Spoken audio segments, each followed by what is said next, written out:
Good evening विद्यार्थी मित्रांनो.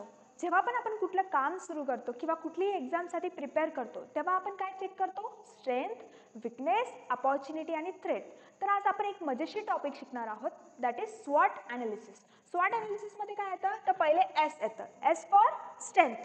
स्ट्रेंथमध्ये काय काय येईल? तर कॅपॅबिलिटीज, तुमची क्षमता किती आहे. नेक्स्ट काय? Competitive advantages. That is competitive advantages means काय की याच्यामध्ये किती कॉम्पिटिशन्स आहेत. जर कॉम्पिटिशनमध्ये आपण फर्स्ट क्लास पास झालो त्याच्यामध्ये आपल्याला काय काय फायदा होऊ शकतो.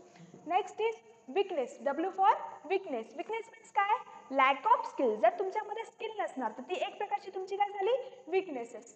नंतर फायनान्सेस. आता त्याला किती खर्च येऊ शकतो. आता तुम्ही कधी पण एक्झाम देतात तेव्हा तुम्ही क्लास वगैरे लावतात तर ते क्लासची एक फी असते, तुम्ही पे करू शकता किंवा नाही करू शकत. तर फायनान्सेस काय आहे?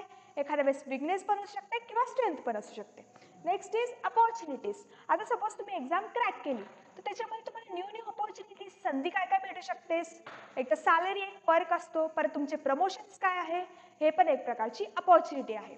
लास्टला काय आहे? थ्रेट्स. थ्रेट्स म्हणजे काय? याच्यामध्ये काय काय भीती असू शकते. भीती मीन्स काय? ऑब्स्टेकल्स. ऑब्स्टेकल्स मीन्स अडथळे काय काय येऊ शकतात जेव्हा तुम्ही क्रॅक केले एक्झाम, नंतर त्याच्यामध्ये तुम्हाला प्रमोशन्स वगैरे असतात. जर त्याच्यामध्ये काही अडथळा आला ते तुमचं एक काय झालं?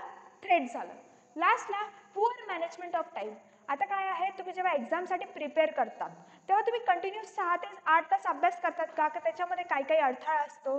ते एक प्रकारचं काय झालंय? थ्रेट आहे. ओके.